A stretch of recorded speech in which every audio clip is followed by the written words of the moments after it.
Namaste my fellow strikers, Holy Materia here, back with another Shinobi Striker video. Today we're going to be talking about the new Kaguya DLC, but before we get into it, be sure to Shinobi Strike that like button and subscribe for more content. Alright, let's get it.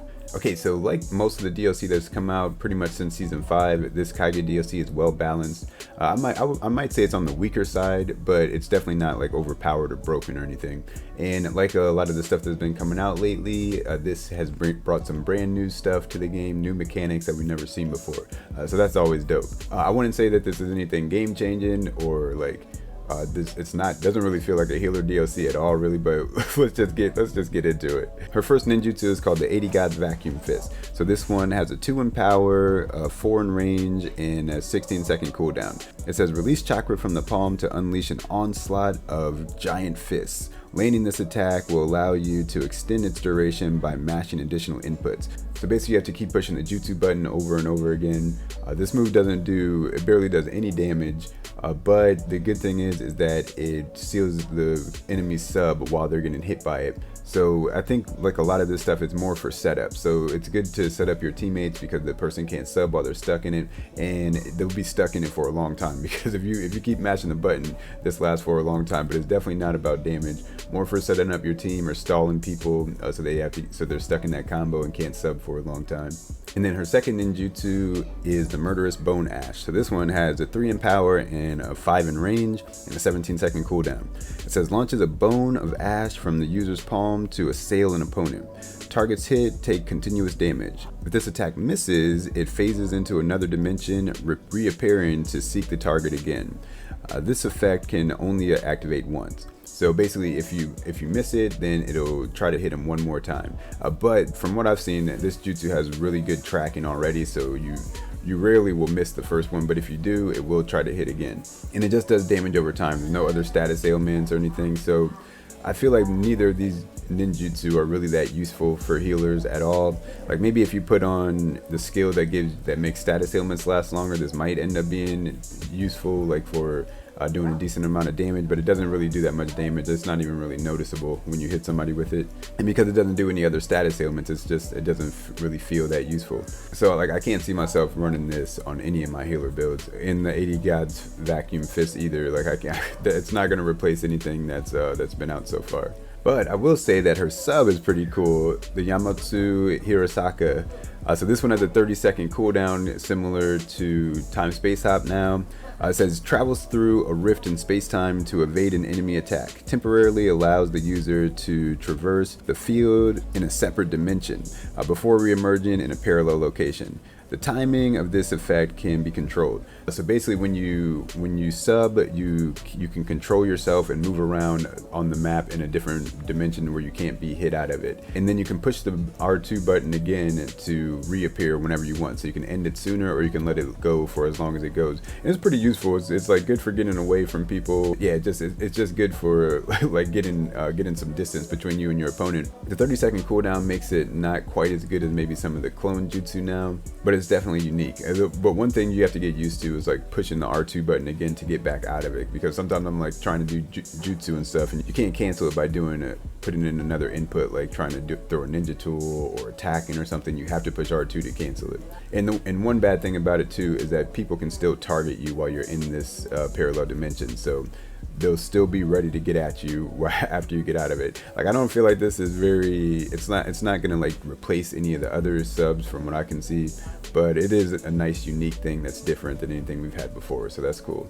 But it's the ult that's the most unique thing about this DLC, and probably the best thing, even though I wouldn't say that this ult is overpowered or anything. But so her ultimate is the Ami no Minaka, and it has a 1 in duration, so it takes a long time to get.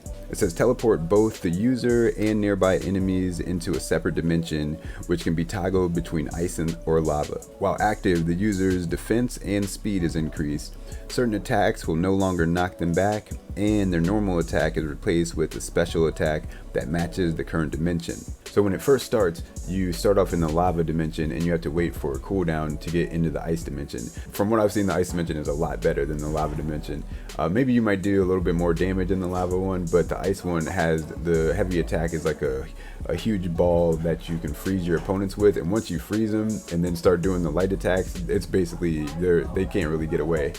So you can pretty much kill anybody who gets frozen. So that move is probably the best thing to do, is like to turn into the ice world as soon as you can, and then try to freeze your opponent, and then hit him with the light attacks. That's like some little icicle projectiles that you hit him with. But the thing is like you can't do a charge attack while you're in here. So basically, as soon as you bring everybody in, everybody's just gonna run away from you. So it's just like you're playing a chasing game without your charge attack. And you cannot bring your teammates in here. Whoever is around you, they get taken into the world, the enemies, but not the teammates. Somebody said it's like you become a raid boss, and that's legit. Like if you bring like 4 people in there, they're probably gonna kill you. I got killed by like 3 people in there before.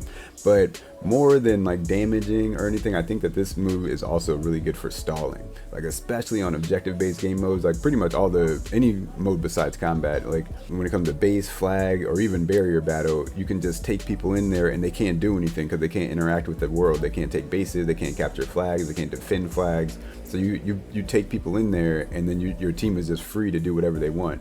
And even in combat, you can use it as a way to like pull 2 or 3 people in there with you, and then your teammates can jump the last person that's not in there.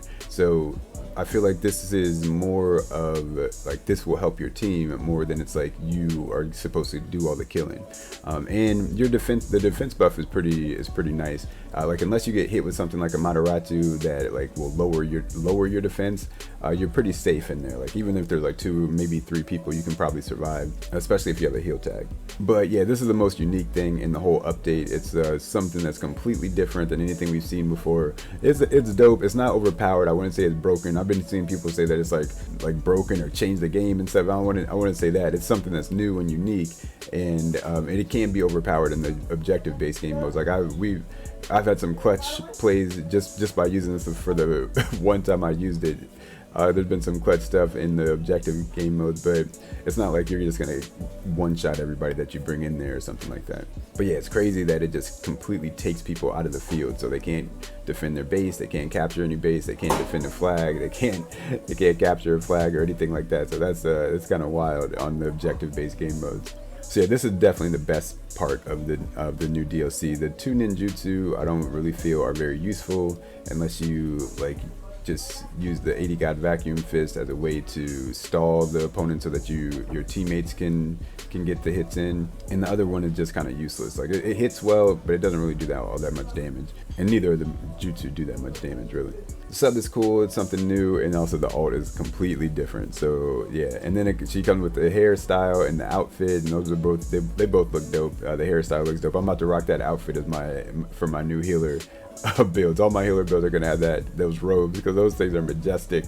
So that's dope too. But yeah, that's about it for the discussion on this. So let me know what you guys are thinking about this new DLC, the Kaguya DLC. We've been waiting for it for years, man. Kaguya is the main big bad of the Naruto series, and we finally got her. So yeah, what do you guys think? What do you guys think about her being a healer? What do you guys think about the jutsu and the alt and everything? Yeah, let me know your thoughts in the comments below. I'll see you guys in the next one. Everybody stay safe out there.